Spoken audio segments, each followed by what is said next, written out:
for this?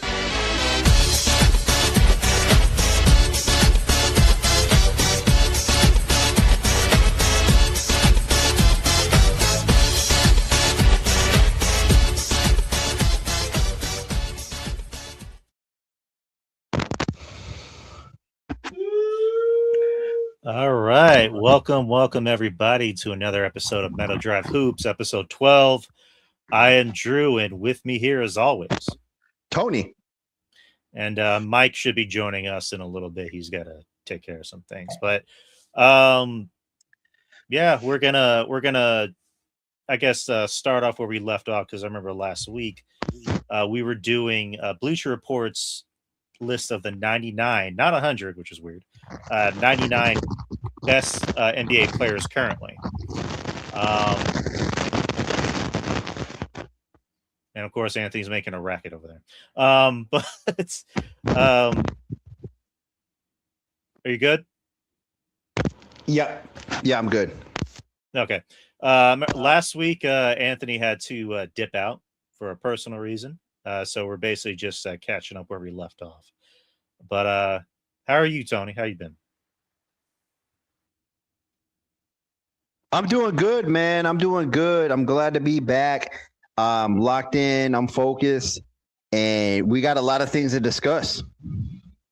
All right. Did you want to start with the list, or did you want to do Spurs news first?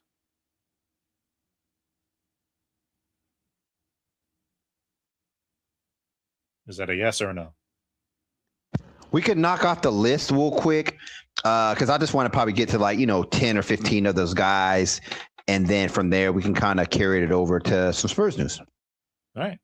So last where we left off on the 99 best players on Bleacher Report, according to Bleacher Report, number 77 was Tyler Hero from the Miami Heat. Okay. I don't have a problem with that one. Okay.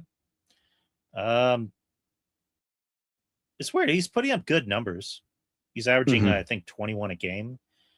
But I don't know. Is he still a bench player, or is he a starter? I believe he's a starter, because Jaime Jaquez is playing behind Tyler Hero. Yeah, and he's probably going to win Sixth Man of the Year, which sucks.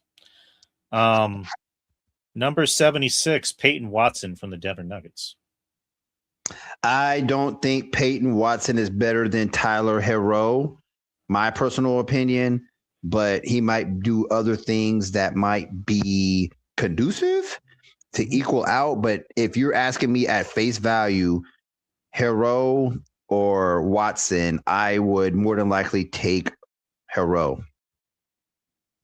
I'd probably go the same. You get more scoring out of Hero. Watson's not a bad player. He's a pretty good defensive player, but I think he's a little too high on this list, in my opinion. Yeah. Number 75, Jimmy Butler. Whoa, man! Talk about that dude that sank down to the bottom. That is very, very interesting that they have Jimmy Butler. Would you say number 75 in the NBA right now? Number 7. Wow. According to this list. I must emphasize, according to this list. I would definitely have Jimmy Butler in my top 50, top 40, because he plays defense and offense. There's not a lot of guys on this list right now that are doing what Jimmy Butler does, and they're just looking at the offensive, standpoint. When he's, locked in on the defensive end, he's elite, and I don't see a two-way player should be dropping that low with the amount of tools that he has in his toolkits. No, I mean, you're not wrong. I think Jimmy Butler is good for any team because he adds a lot of intensity, some scoring, and also some defense. He's probably a little low because, Miami, I think, was where he hit his peak. Him being in Golden State, he's still putting up good numbers, but not the Jimmy Butler. They got the Miami Heat to the NBA Finals twice. And speaking of which, Mike is here. What's up, Mike? Hey, how's it going? Yo, Pretty what good, up, Mike. man? What's up? How y'all been? We're doing good, man. We're actually hopping right back into this list that I was unfortunately not able to finish last time, and we're starting off at like 75 right now, where Jimmy Butler's at. So then we're going to carry over to the Spurs news. Oh, gotcha. Like 75 right now. 74 is Brandon Miller from the Charlotte Hornets.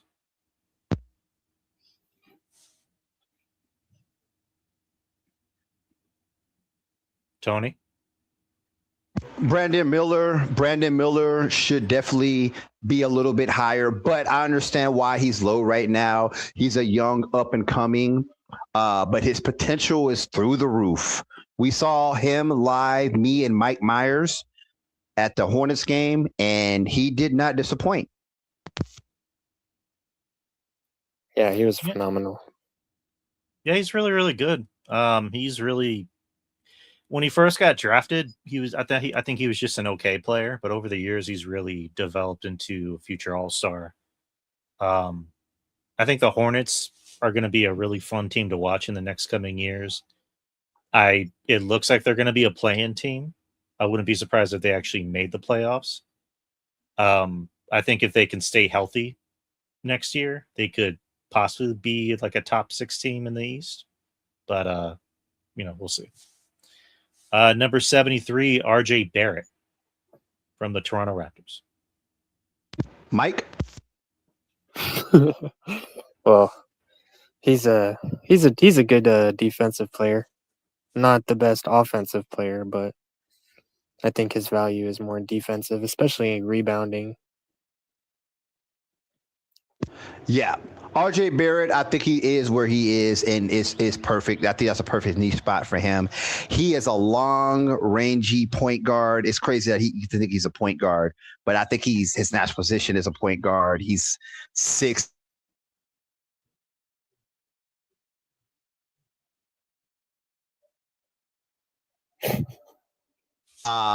Anthony, you cut out. Can you hear me? I can hear you. You cut out for a little bit when you were talking.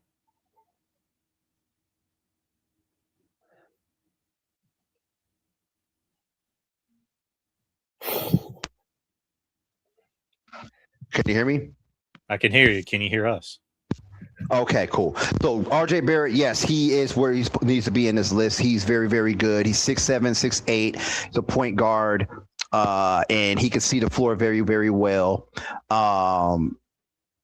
I think where he's at with this list. I think he's perfect. I think he's a very, very good player. His offensive game, yes, he does struggle a little bit. I think he's developing his jump shot, but for where he's at right now, yes, I think that's the perfect spot for him. Yeah, I mean, I don't really have much to add to this conversation because I don't really think I've seen him play all that much. So I'm just going by what you guys are saying about him. Number 72, Andrew Nembhard from the Indiana Pacers. Andrew Nemsoft.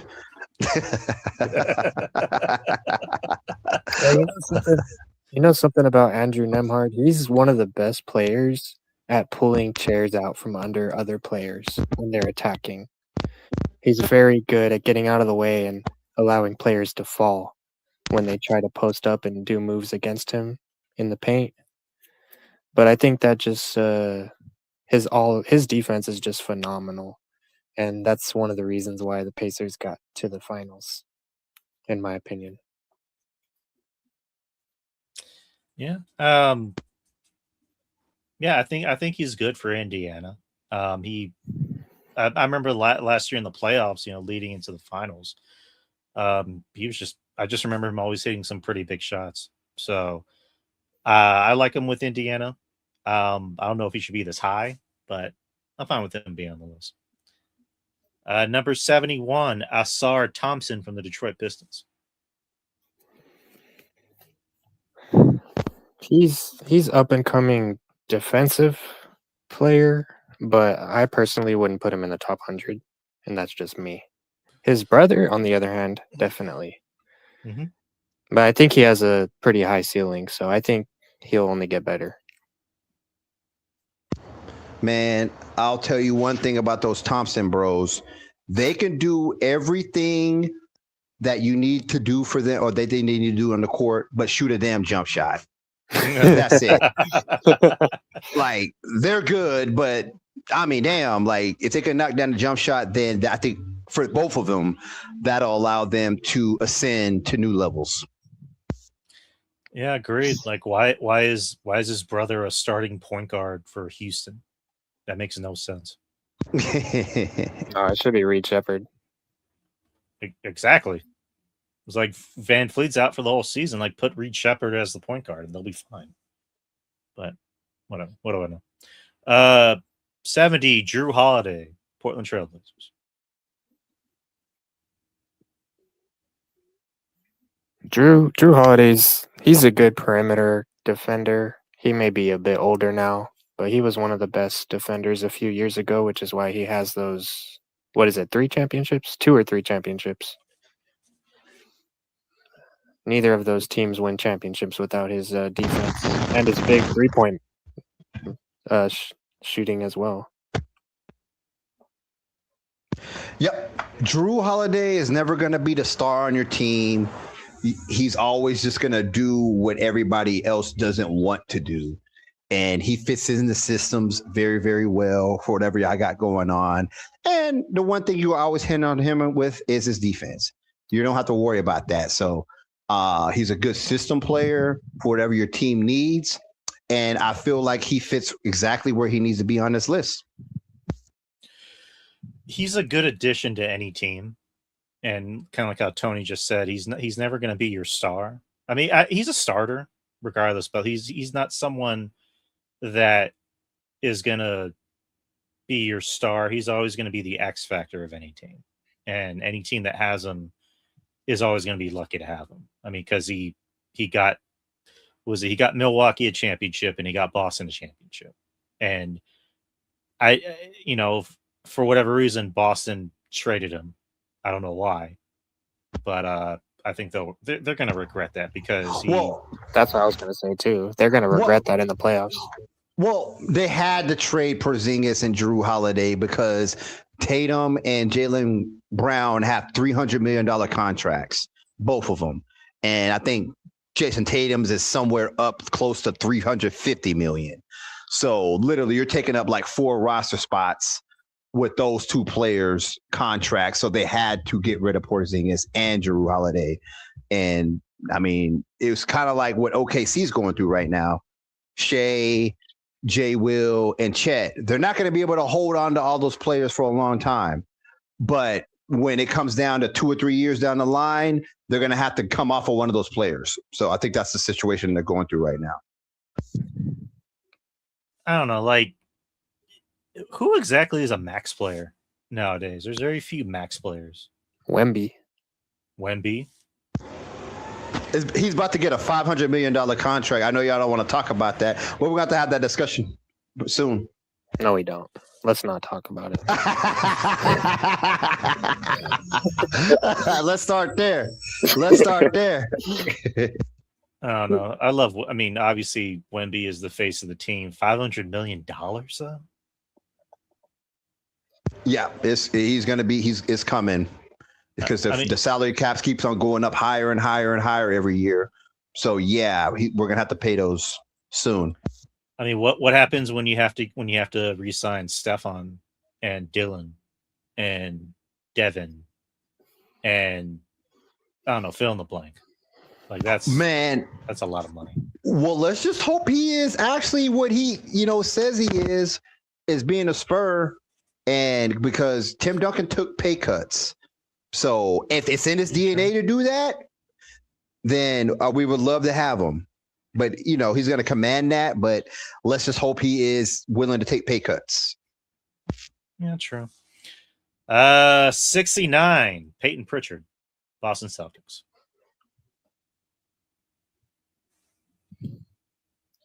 Three-point shooting. Enough said. Yeah, really not a lot you can say about that. And he was the 6th man of the year last year, I think so. Yeah, he is, a dude that you will see at an open run, and you wouldn't expect him to go out and bust 40 on you. He's capable of doing that. He is.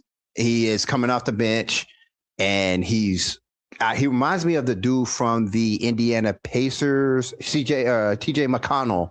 I think they kind of have like the same style. They're undersized point guards, and they have really, really good middies, and they're quick.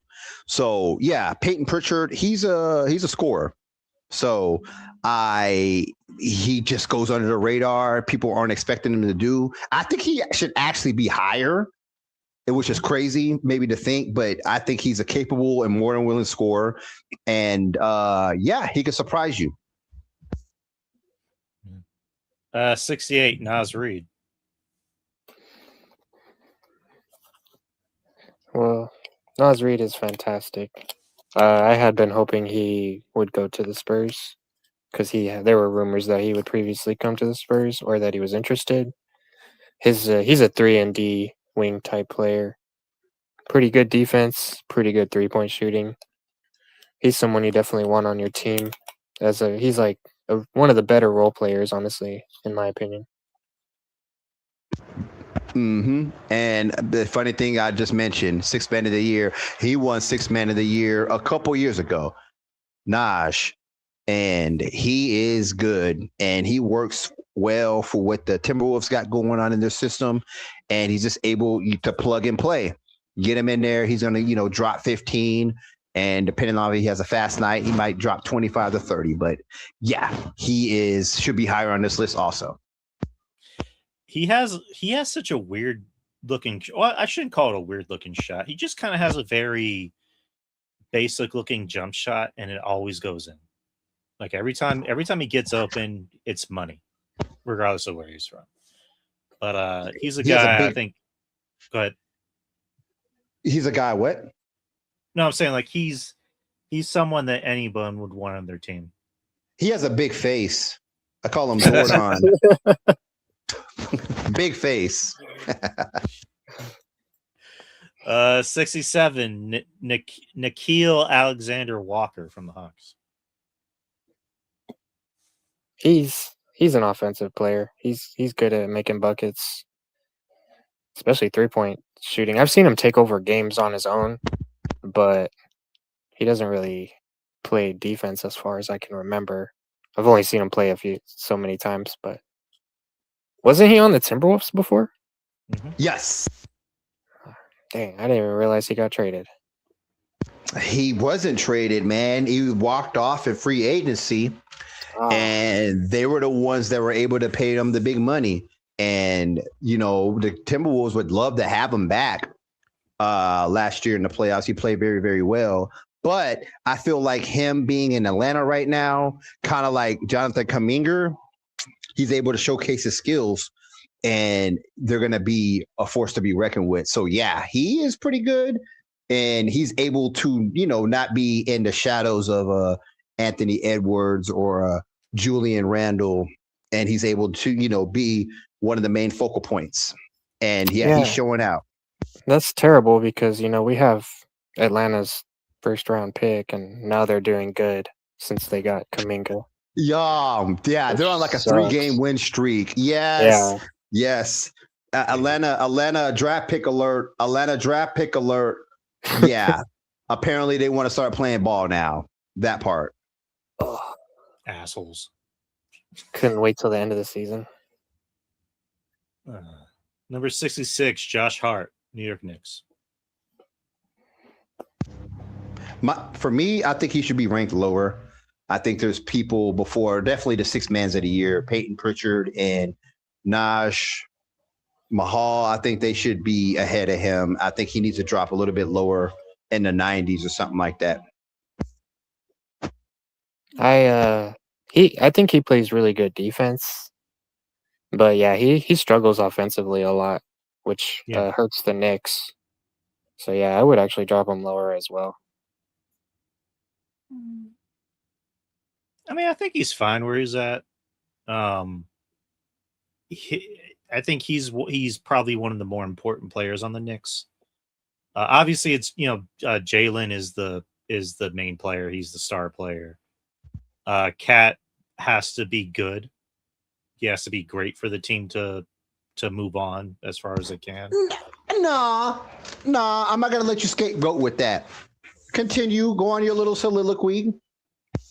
Okay, but I think Josh Hart is just as important as those guys, and also Bridges. But I don't know. I think Cat is the guy that Cat needs to be the one that is playing just as good as Jalen. The team to succeed.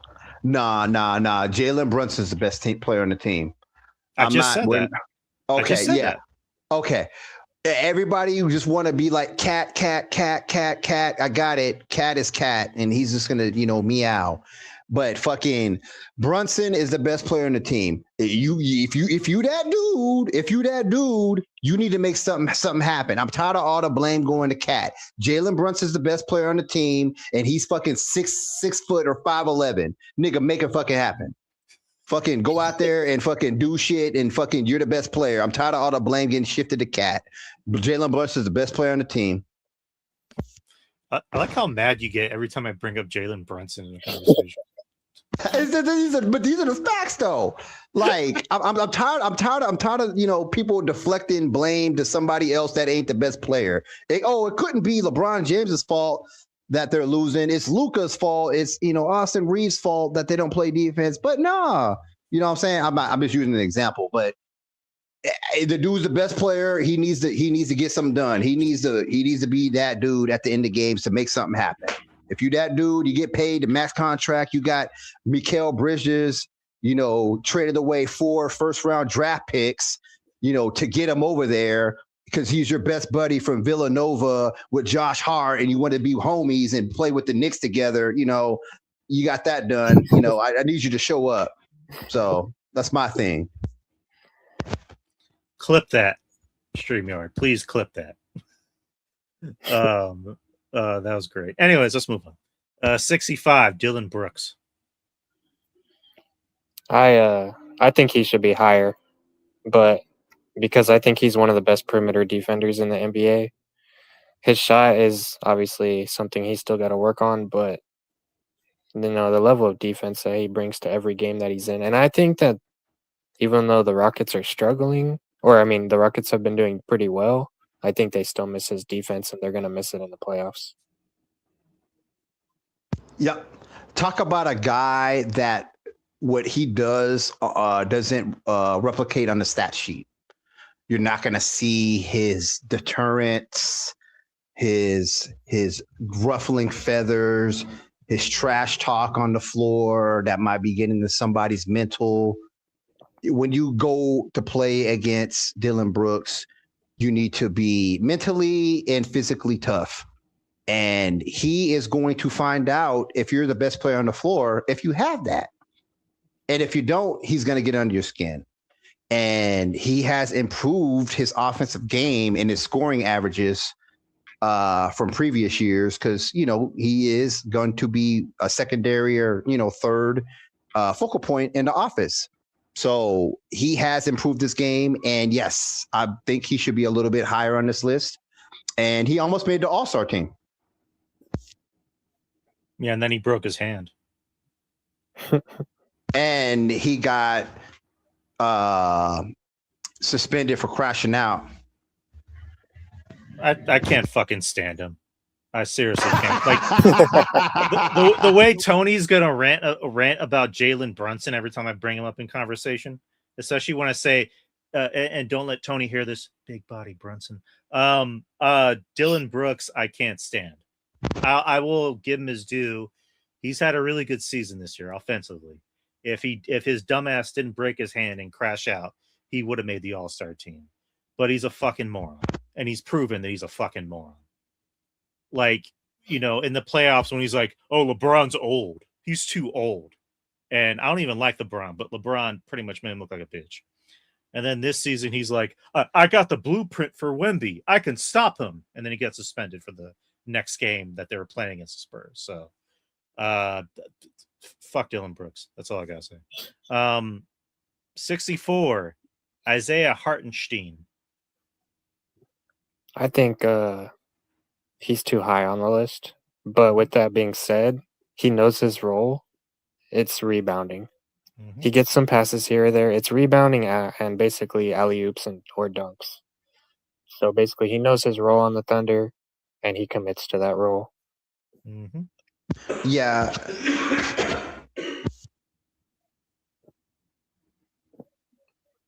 Nothing special here to look at with Hartenstein. He's not going to pop off the screen. He should be lower.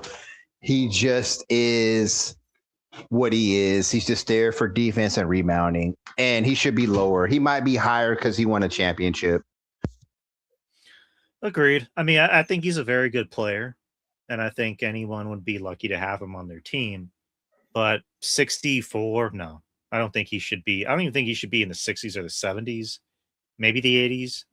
But like Tony said, he's only up there for recency bias. Number 63, Jarrett Allen from the Cavs.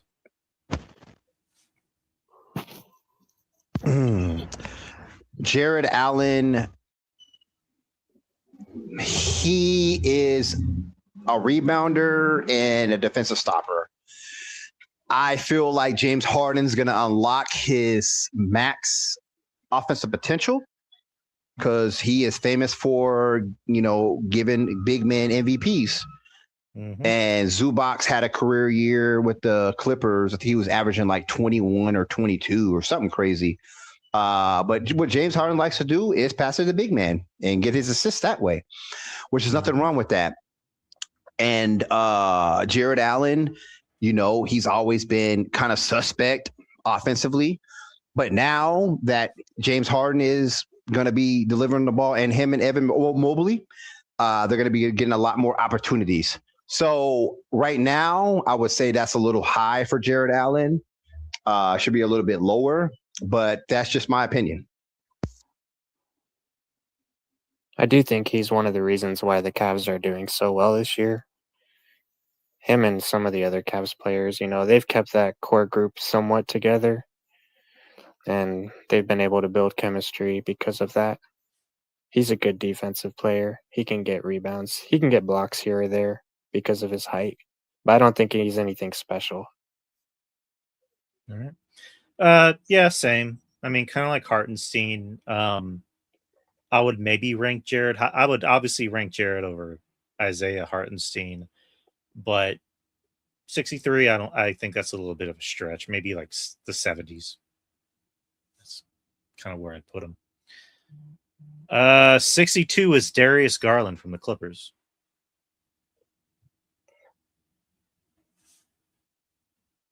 I haven't seen him play for the Clippers yet, actually. But I do like Darius Garland. He's a good playmaker, and he was one of the better players on the Cavs for the past few years, the reasons they were getting to the playoffs. Mm-hmm. I think he'll fit in with the Clippers pretty well, actually. I think that team style of play works better for him. So he had a toe injury in January, so that's why he hasn't played yet. Okay. I was wondering why I hadn't seen him. Yeah. So the only problem with Darius Garland is for him to get on the floor. But the funny thing is he's one of those dudes that started getting good and then he got injured. So you don't really know how good he really is. It could have just been he was just in a good, rhythm and he got injured. So if you're going to be paying Darius Garland in the future with the Clippers, obviously they wouldn't trade for him unless they're trying to do that. You want to pay him some big money, but you're going to be taking a risk because the dude's always injured and you don't know his full potential. So I think he is where he is on this list. It's fine, but I'm unsure of him. I'll just put it to you like that. So I would put him higher. Okay. I would put him in the 40s, to be honest. I think he's one of the better point guards, although his injuries injuries are definitely concerning. But when he is healthy, I think he's one of the better point guards in the NBA. Okay. Well, maybe him and Kawhi Leonard might have a duo. So we'll see. Maybe.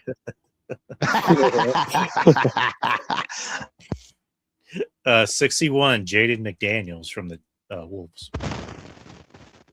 I'll go ahead and take this one. I'm very high on Jaden McDaniels. He made all defensive first team last year.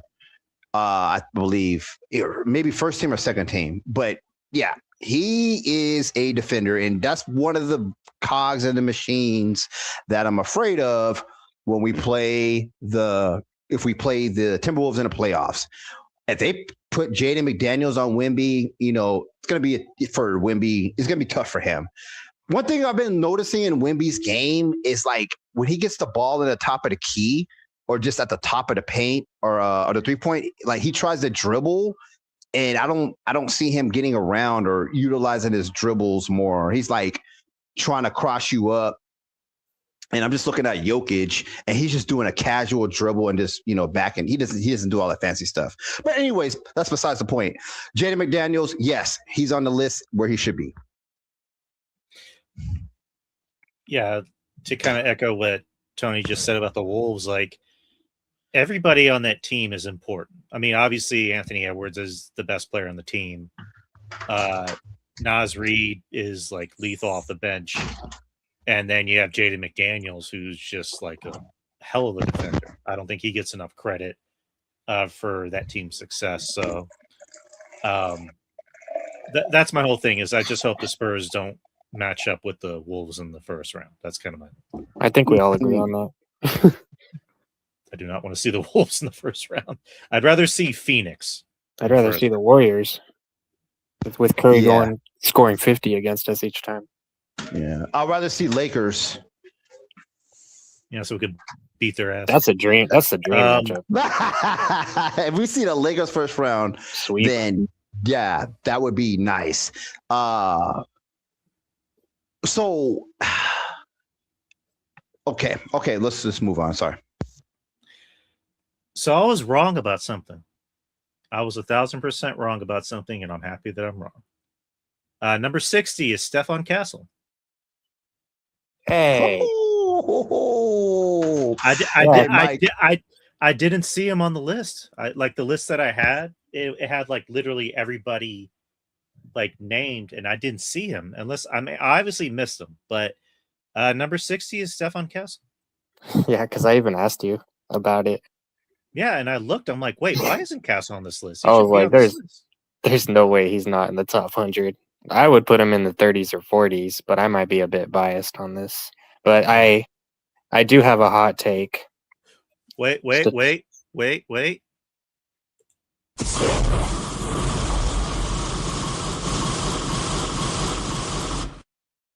Steph Castle is the best defensive point guard in the NBA. And I will argue this with anyone. Whoa.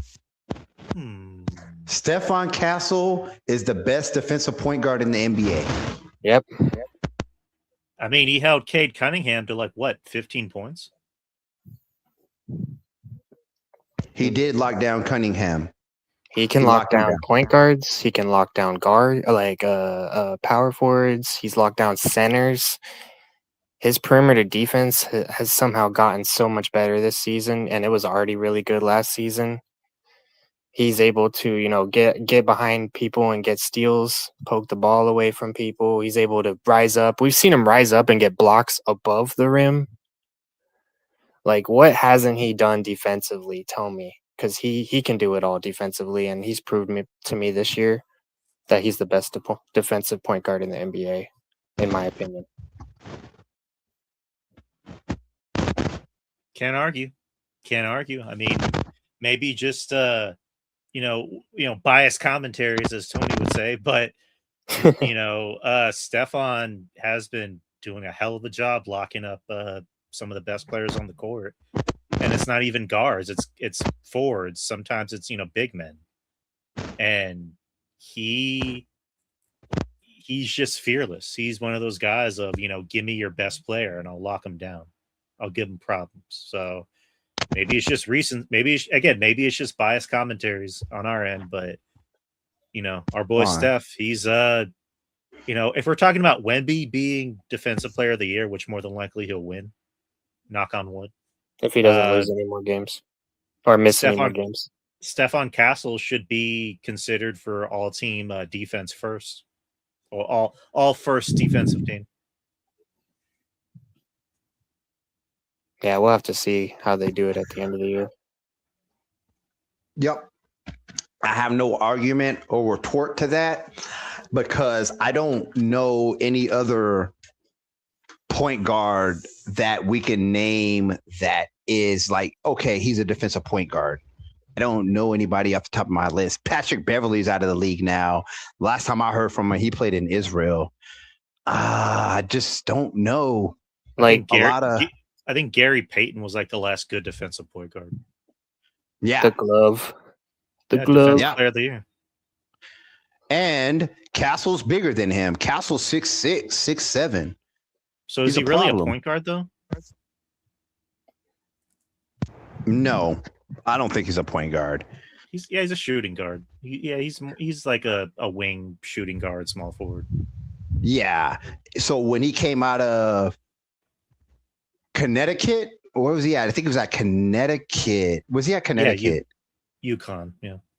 Yeah. UConn. So he was actually a 2 guard in UConn, but when they won the championship a few years ago, he was like, I want to, have the ball more. I'm looking to be a point guard. He said that in the draft when he got drafted. So he is actually a 2 guard, but he wants to have the responsibilities of a point guard. And, sometimes I think, he has the highest turnovers in the league right now. So it's there. The talent's there. He's just not a point guard yet. And I think he'll learn throughout the years. Yep. Number 59, Tony's favorite player, Josh Kiddey.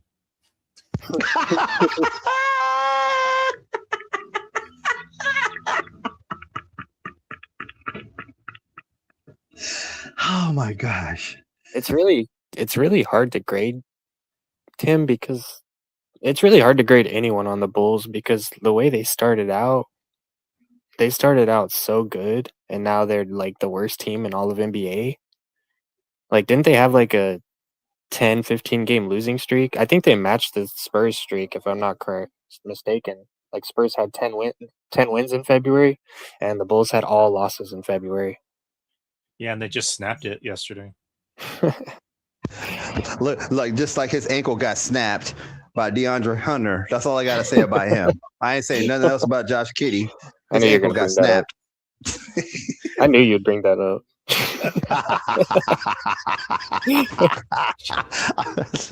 With that being said, Josh Giddey has good court awareness. He has decent scoring. He's basically, in my opinion, a jack of all trades. Like, he's pretty decent at everything, but he's not really great at any one thing. That's the best way I can put it. Hey, Tony, he sucks, but I like him. I ain't got nothing to say about Kitty. I'll let you have it, Drew. I'll just say what I need to say. The less said about Josh Kiddey, the better. Anyways, 58, Desmond Bane from the Magic. I caught that one. It's funny. He's a T-Rex. My homie Malcolm, he calls him military. He looked like a military dude. He got his whole face shaved, and he looked like a small buff dude. So military. You know who he reminds me of, Tony? And you're gonna get this. I don't know if Mike will get this. Do you remember the episode of Hey Arnold where they were playing basketball and the coach's son was Tucker? Oh my god. Tucker. Pass the ball to Tucker. I don't know why he reminds me of him, but he just does. Like, make sure you pass the ball to Desmond. Like, that's who he reminds me of. I don't know why. Yeah. Desmond Bane, go ahead. You got it. I think he's right where he should be on the list. He is a pretty good player, especially with his short wingspan. He does pretty good. He hits some big game-winning shots. He's able to create offense on his own. He's pretty good in my opinion. So I would put him right where he's at. Yeah. And my question, I have nothing to dispute against you, Mike, is why did the Memphis Grizzlies trade another piece from Ja Morant? Why? Like, you want to give him a chance, and you trade one of your other best players, your second best player, and you let him go. I don't know what they traded him for, but I don't think they got equal value. Desmond Bane, And yeah, they're going to regret that trade. So we'll see what happens. More than that, they'll regret not trading Morant. Yeah, they've traded everybody but Morant. They should have just traded Morant and restarted. Well, because I think eventually they're going to get rid of Morant and they want to build around Zach Edey and Cedric Howard. So Zach Edey's a beast, by the way. I like Edey a lot. Yeah. Wait, well, hold up real quick. Since we're going there with Edey, in that draft, we could have drafted Edey, but we drafted who instead? Rob something. Rob Dillingham. Yeah. And then they fucking traded him. And then they traded it. Drew got mad. Yeah.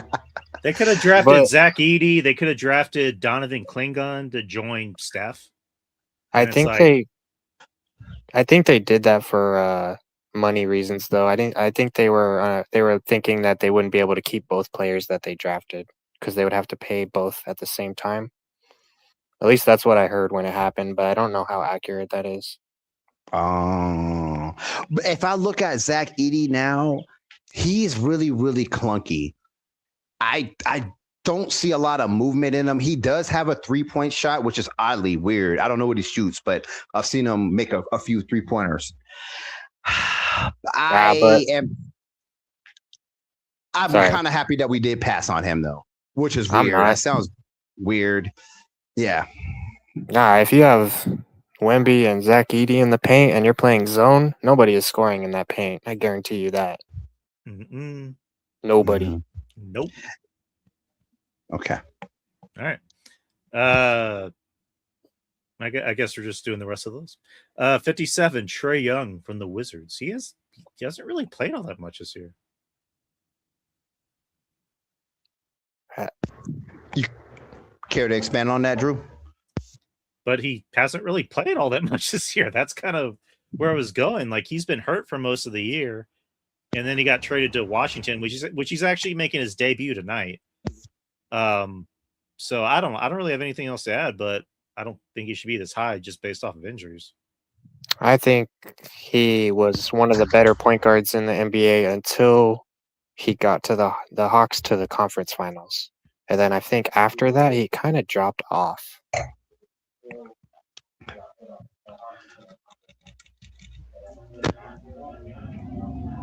Yeah. So Trae Young, yeah, he's just going to be a high assist guy. He's always going to be top 3 in assists. And Trae Young is good. And it's just he's lower because we haven't got a chance to see him. I agree with y'all. Yep. So 56, Jalen Suggs from the Magic.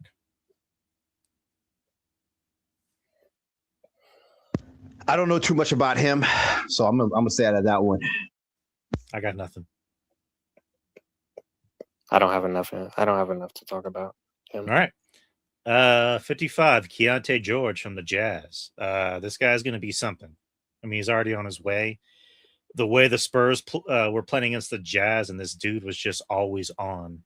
Like, anytime he plays against the Spurs, he's always ready. He's always ready to play. So I like him. I like him from what I've seen.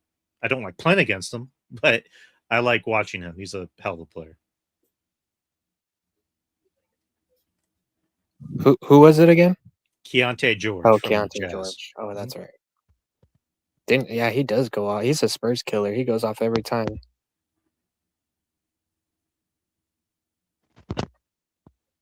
He's more offensive player, isn't he? Yeah. Yeah. Keontae George, we've seen it before. This guy will go off, 25, 30 easily. First came in the league, he was just trying to figure things out, trying to figure out who's the main focal point. And, they always had McConan or whatever. So then that was always a thing. But he grew into himself. And I think he was another dude that came in as a 2 guard. And that's why he has that scores mentality but he's playing the 1. So, yeah, he is looking to score, and I don't think there's any surprise about that.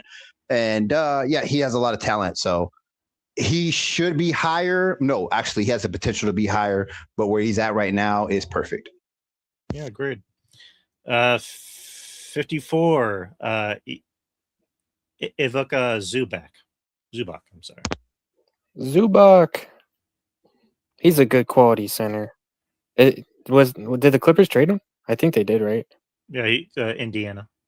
Oh wow.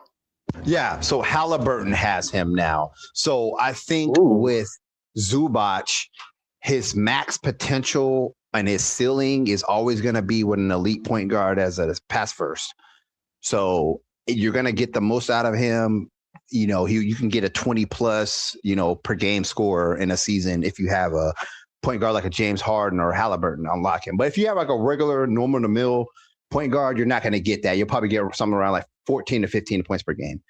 But yeah, him going to the Pacers, he is what he is, and he's going to be able to get a lot of assists or points off of him. And I think where he's ranked at is perfect. 53, Domantas Sabonis. Lower. He should be lower. He should be lower, but it's because he's one of the best rebounders. That's the only reason I think he's ranked so high. But it doesn't really help his team translate victories. So, I mean. Yeah, to be fair, that whole Kings team is cooked. I don't really think any of them should be high on any list. And it's not really shot on them. It's just everybody's hurt. Sabonis is out for the rest of the season. Who else? The other dude. Zach LaVine, he's out for the whole season. So DeRozan's just the one carrying the brunt. And yeah, Tony's going to hate me, but I don't think Zach LaVine should be even in the top 100. That's crazy. That's crazy. That dude hurts every team he goes to. Yeah, that dude averaged 26 points per game. This 25. That's crazy. Number 52. Street clothes, Anthony Davis.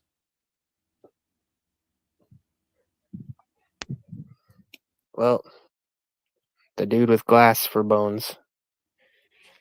Kind of hard to evaluate. The dude that never plays. Okay, so I'm going to read the summary of why he's been chosen. It says Anthony Davis is one of the toughest NBA players to rank. On one hand, he's still one of the league's premier defenders who held opponents to just 53.6% shooting at the rim and ranks tied for 8th with 1.7 blocks a game. His rebounding has stayed consistent over the last few years, and Davis is averaging over 20 points per game for the 13th consecutive season.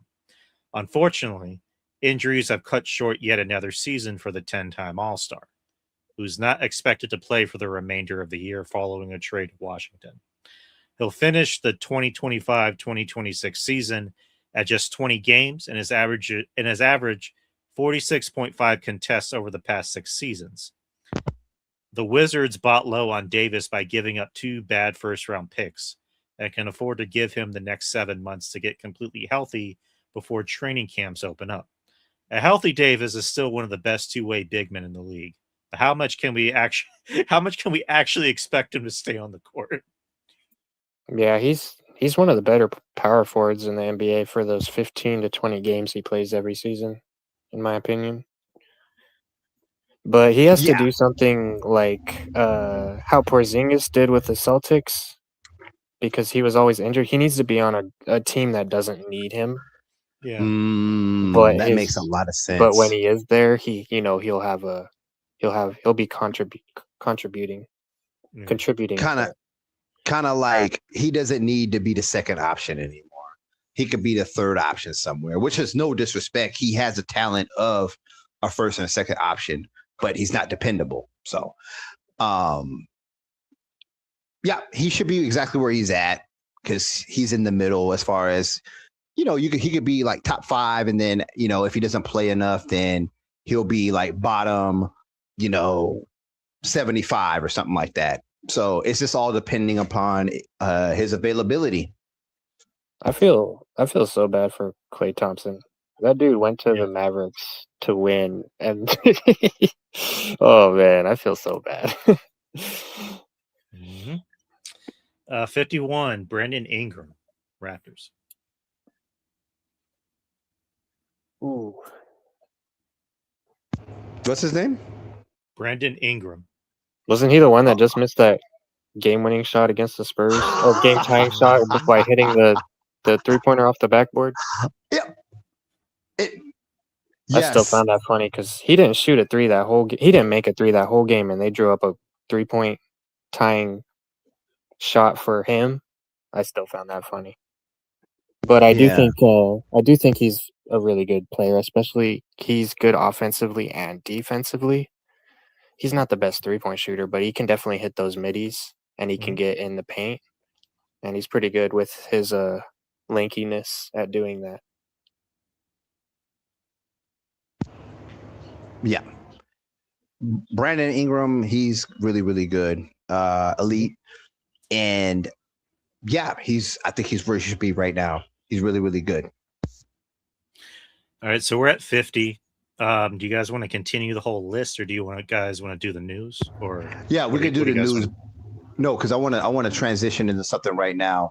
Actually, what we're talking about right now, the Raptors. We just played the Raptors, not last game, but the game before that.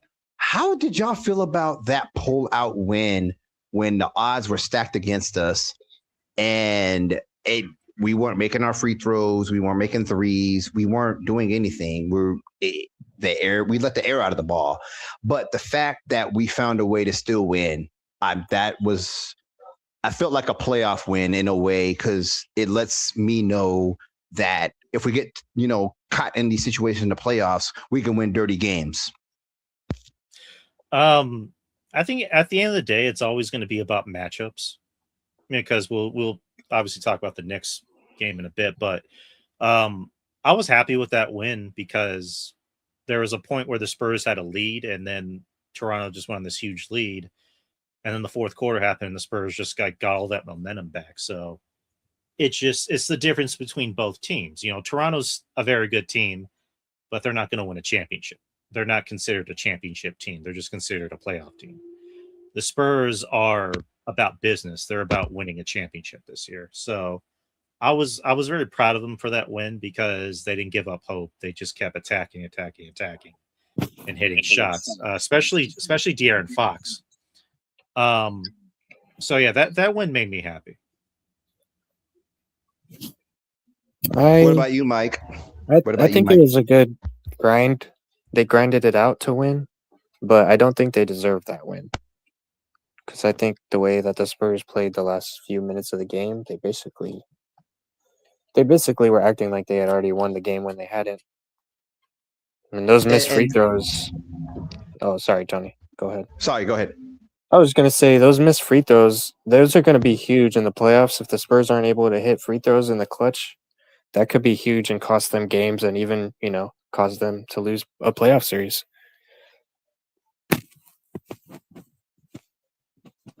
Yeah. But yeah, that was the beauty. I'm sorry. That was the beauty of winning that game. It was just when all odds were stacked against you, we were able to find a win. So that's what really impressed me about that win. It was just like nothing was going for us. If we would have made our free throws, we would have won that game by probably 15 or 20 if we would have made our free throws.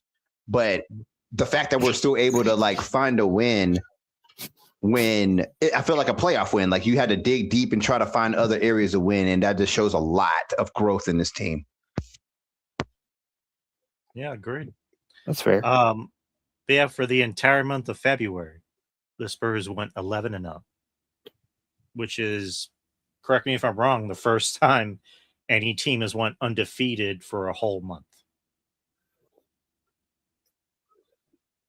That is crazy. No way, that can't be true, is it? Because teams have gone on 15, 16 game runs. Hold on, let me look that up. Keep talking. I'm going to look it up. Although, there have been a lot of positive things to come out of this 11-game win streak. I like how everyone was just kind of freaking, Spurs fans were just freaking out after they lost to the Knicks, forgetting that, we just won 11 straight games. You can't expect them to have a great game every game. There are players that are going to struggle some games. So other games. Thank you, Mike. Yeah. You don't have to speak anymore, bro. the fact that we're on an 11-game win streak, it's okay to have a bad game. That's fine.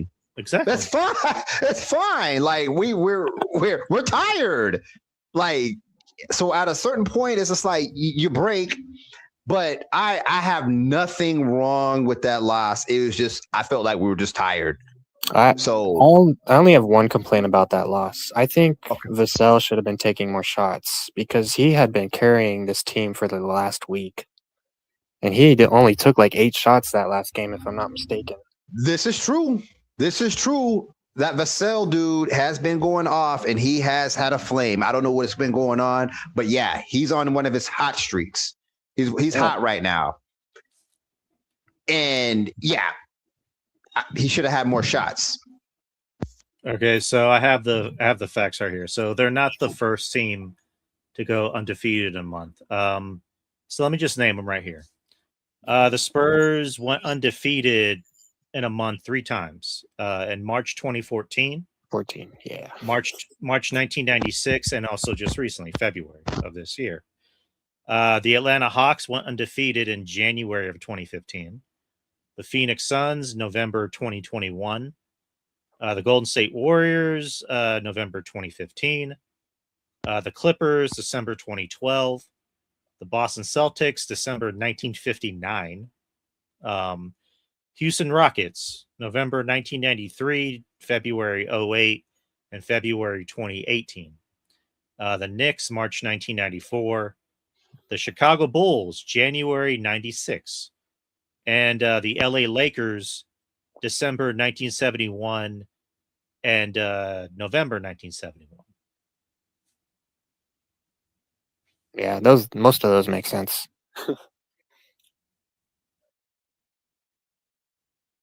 What about you, Tony? What do you think? Yeah, there was no way we were the only team to do that. But all those guys on those lists, well deserved. Okay, so I'm Marquise Johns, who's a friend of the show. He brought this up in the chat. Thank you, Marquise. So tomorrow, the Spurs are playing in Philadelphia on the NBA and NBC and also Peacock, and they are doing a throwback night tomorrow. So, which entails that tomorrow, Bob Costas, Doug Collins, and Mike Fratello, and they will be in attendance and they will be calling the game tomorrow. Oh, well, That's pretty cool. Maybe when we see Jordan. Nah, Jordan ain't leaving his house. Yeah. If I had more money than God, I wouldn't leave my house. I'll tell you that much. You would gamble it, right? I don't think he does it anymore. I think he learned his lesson. It's like, I'm not leaving my house unless you want to give me like a disgusting amount of money. Other than that, I'm just going to stay here and just Zoom. But I believe tomorrow is the last game in the road trip. Let me look it up real quick. And this is one of my other topics I wanted to bring up. Did y'all see Sohan last night? Yeah. Yes. Go ahead. He's already become a giant nothing on the Knicks. Yeah, exactly. I had mentioned this in one of the early shows. I told y'all he's just going to be a third stringer. He's going to be at the end of the bench. He's going to have to fight for minutes. And it's just that he just never developed his offensive game. That's all it is. You know, people under Carter Bryant has already have a better offensive game than Sohan. Respect. Mm-hmm. Agreed. The thing that I think with Sohan is what I told Tony before is Sohan needs Chip England, who is the Thunder shooting coach, who was previously the Spurs shooting coach. Mm-hmm. Sohan needs Chip England bad. He needs help with that jumper. If he can get that jumper fixed, he would be a premier player for sure. Mm-hmm. Yeah. But since we're on the topic, let's go through the month of March for the Spurs schedule, just to kind of close things out. Like I mentioned, tomorrow they're going to be in Philly, which is going to be the last game on the road trip. They come back home for for pretty much a double shot. They have the Pistons on Thursday, and the day after that, they have the Clippers. So some pretty big games. The 8th, which is daylight savings time, they have the Rockets at home. The 10th, they have the Celtics at home. The 12th, they have the Nuggets. So a pretty big game. The 14th, they're going to have the Hornets, so they're going to get another crack at the Hornets. The 16th, they're going to be at LA, but for the Clippers. And then back-to-back, the 17th, they're going to have the Kings. The 19th, they're going to play the Suns. 21st, they have the Pacers at home. 23rd, they have the Heat, or they're going to be in Miami to face the Heat. 25th, they're going to be at Memphis. 28th, they're going to be at Milwaukee. And to finish out the month, they're going to play against the Bulls at home. So basically, the first half of the month is tough, and then the second half of the month is soft. Mm-hmm. That's what it sounds like. Mm-hmm. Yeah. And I just want to point. We're heading to the playoffs. Yeah. So I think around this time, we're gonna go out and go hard. But I don't know if y'all paid attention, but we actually got to see this full team at full strength without any injuries. I think this is our peak potential. If everybody is not injured and available, we can go pretty far in the playoffs. And I think we finally got a chance to see our full roster at full strength, and it gave us an 11-game win streak. So we have won a lot of games, and we have, grown through the season. But I think the key to all of this, also that nobody's pointing out, is we don't have any injuries. Knocks on wood. Knock on wood. Mm-hmm. Now if we get injuries, it's Tony's fault, so we can all blame him. Dang it. Blame this motherfucker. The real surprising thing is, sorry to interrupt you, that Wemby is staying healthy, which I'm so happy about. I think he wants those awards, man. He wants those awards. And I think he's tired. I've been in the league 3 years. And I don't have a defensive player of the year yet. I'm ready for that because he knows his name is already etched in it. He just got to be available, man. Available. Didn't he lead the league in blocks last season, despite missing that's wild. He led the league in blocks over every other team in the NBA. It was Wemby and every other team combined in blocks. Yeah. If he can finish out the rest of the season healthy, knock on wood, he's winning Defensive Player of the Year, and he's going to be obviously top 5 in MVP voting.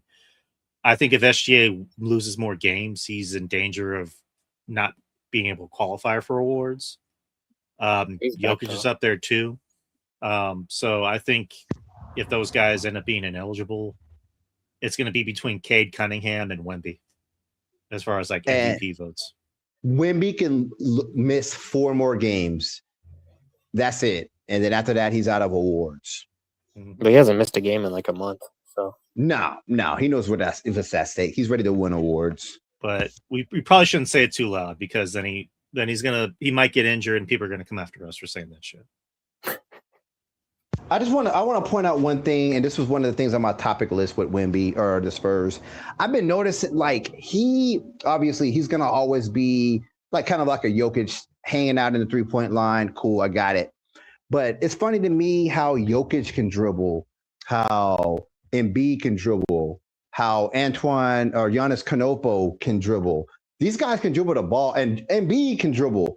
I just feel like every time he's at the top of the 3-point line, Wemby, that is, and he tries to cross somebody over, I just don't feel like he gets around them enough. I just don't feel like he's trying to dribble like a guard, but I think he should dribble like a big man to make it easier on him to get around or do something, because his dribbling at the top of the 3-point line is turning the ball over a lot. Just wanted to say that. Well, 2 things. He's still developing. As good as Wemby is, he's only going to get better the next few years. So that's number 1. Number 2, he's skinny as fuck. He's put on a little muscle, but Giannis is a beast. Jokic is a big thick boy, so that's why he's able to move around. Embiid is fucking, yoked. So once Wemby like put some muscle on him, I think he can take care of the dribbling problem, and he's going to be damn near impossible to stop.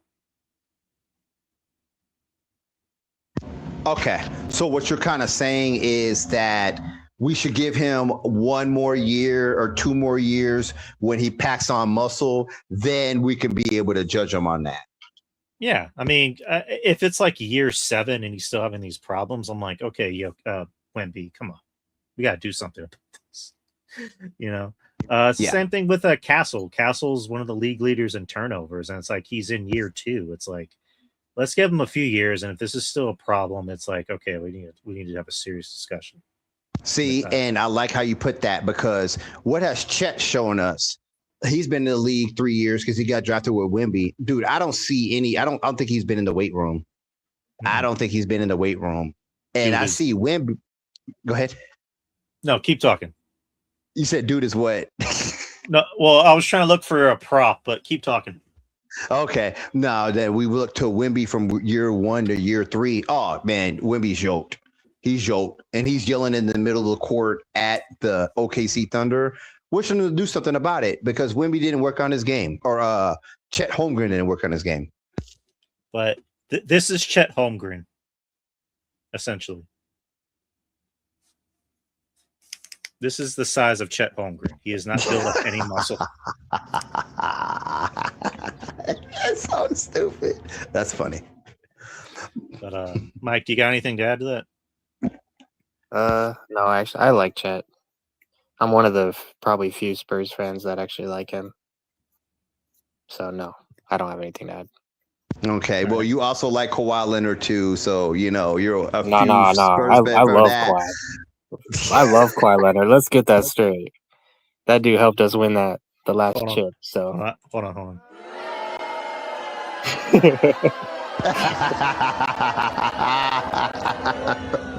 It's his uncle I don't like. Hold on.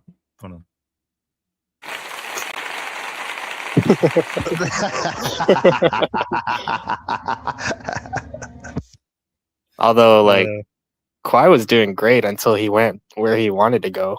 It's kind of funny. Yeah, you win a ring and then you leave. 2 rings. Oh, you're talking about the Raptors, right? Yeah. It's like you could have built a career over there, but yeah, according to Fred VanVleet, he was telling everybody, "I don't care what happens, I'm leaving. I'm going to LA." I mean, he got them a championship, so they definitely can't complain. When's the last time? When's the last time? They don't have any other championships, do they? The Raptors. That was the first and only time they even ever been to a finals. Tracy McGrady was on that team. Vince Carter was on that team. Never could move the needle. Yeah, but those guys couldn't get to the conference finals. They weren't playoff players. They were just flashy players. Don't get me wrong, they're great. They're fantastic, but they never got their teams very far in the postseason. I put them in the category as a Carmelo Anthony or Joe Johnson, good, scorers, but they just, when it came to the best of the best of the best of the best of the best, and you got to meet and you got to win, they would always lose. Those type of players. Yeah, exactly. That's not true. One of them got to the finals in 2013. Tracy McGrady doing absolutely nothing. You remember Tracy McGrady on the Spurs? Yari? Yeah, I watched it, and I remember you being like, "Man, I'm glad the Spurs lost because I don't want to see Tracy McGrady win a ring." I'm like, "What the fuck, Tony?" Hey, wait, no. Hold up real quick. Mike, what did you tell me the other day about Tracy McGrady on if we were to play more? Explain to the people, because inquiring minds want to know. Drew wants to know also. What are you referring to? What you said, that if Tracy McGrady played more, then Oh, I think if he would have played in the 2013 playoffs, that the Spurs might have had a better chance of winning, especially in the finals. No. Thank you. If this Thank was you. Tracy McGrady from like 2003 to 2005, then maybe, probably, but not broken down old Tracy McGrady that gets injured getting out of bed every morning. No, His back was No. broken. His back was broken. no. His back was broken. If Tracy McGrady. Popovich didn't take fucking Tim Duncan out of the final play where Chris Bosh got the fucking rebound, then they would have fucking won. Yeah, because Tim Trace Duncan would have got McGrady. the rebound. Yeah, Trace McGrady has nothing to do with that shit. I think that it was his personality. Pop doesn't like guys with flashy personalities. That's one of the reasons why they got rid of Steven Jackson after he helped us win a championship in 2003. They immediately got rid of him after he hit all those threes. Well, they didn't get rid of him; they just didn't pay him his money. Yeah, but he deserved that money. Yeah, I agree. Because like I remember that game, and I'm like, oh fuck yeah, we got another star. You know, David Robinson's leaving, we got another star, and then he goes to the Hawks. And I'm like, the fuck. Yeah, don't get me wrong though. Steven Jackson as a person is definitely questionable, and he's not necessarily a good person. But as a player, I think he definitely deserved to get paid. I've heard different. I heard he's actually a pretty chill dude in real life. He just doesn't like the Spurs. No, I think he loves the Spurs. He just felt a little hurt by how things ended. But I think he really does love the Spurs. It's just, you know, he obviously loves Pop. He loves Tim. I think Tim's one of his best friends, if I'm not mistaken. He said Manu put him over like $1 million. He said Manu said you probably should have been the Finals MVP, if anything. But he doesn't like Tony Parker. That's his whole thing. He hates Tony Parker. Yeah. Bro, have you met Tony Parker? Because Tony Parker's a dick in real life. I heard he's a dick. I heard he's a dick. Yeah. His mom is worse though, so I met him and his mom. No, like Betty, Antonio Daniels. Yeah, fucked Antonio Daniels. Betty said that she actually met Steven Jackson twice when she worked at SeaWorld, and she said he was actually really nice. Oh, that's good. Like she was letting him know where to sit. And he was like, "Oh, okay, I understand." Like he was actually pretty chill. So I like Steven Jackson. I have a soft spot for Steven Jackson. I always will. I like him because he helped us win. Mm-hmm. I'll just keep it at that. Yeah. All right, and let me just get this point across real quick. Manu Ginobili for you guys is better than Steven Jackson. Just wanted to say that. Oh yeah, without a doubt. Yeah. Steven Jackson was a good scorer. Decent at not really a good defender, but a good scorer. Manu was better all around. He was a better scorer, a better playmaker, a better defender. Yeah, agreed. I'll agree with that statement.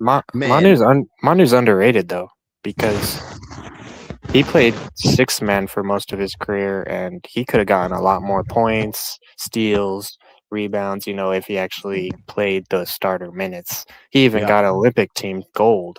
I mean, how many players can you say led their team to get gold? Argentina, man. Dude, if Manu was in this league right now, he would lead the league in steals 5 times at least in this league. Mm-hmm. He is a thief. Man, he'd be an MVP candidate. Yeah. Talking about a dude that's skilled with the ball skills, just knows how to get in every play and can work in a system. He bounce passes is crazy. His passing is on a Harden's level. Like he's just very, very crafty and has good technique. Yeah, I agree.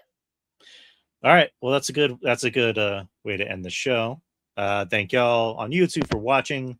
Thank you to Tony and Mike for being on, for making the show work the way it does. And for anyone watching, anyone subscribed to the YouTube channel, please sub. We're close to our goal, over 200 subscribers. This week, you're going to have a lot of content. So, as usual, Wednesdays is the experience with myself, Justin, and Ruben. We'll be talking about the fallout from the Elimination Chamber. Saturday, me and Jeff Littman will be reviewing NXT Vengeance Day, PLE post show. Thursday morning, me and RJ will be doing Friendly Neighborhood Marks. We will be doing our own MCU bracket, kind of like a Sweet 16 edition. And tomorrow will be a debut of a new show with me and my friend Joe Punches. It'll be called Lunches with Punches. It is a movie and TV show podcast. And we will be doing a deep dive into the newest Scream movie, Scream 7. So look for that to drop tomorrow morning, people. But like I mentioned, the YouTube channel, subscribe to that. The Twitter, I still call it Twitter, DY Experience, and all my other socials. Just look up Drew Yard. You can find me on Instagram and TikTok. But other than that, people, we will all see you next time, either this weekend or maybe next Monday. So, but take care, people. Peace out.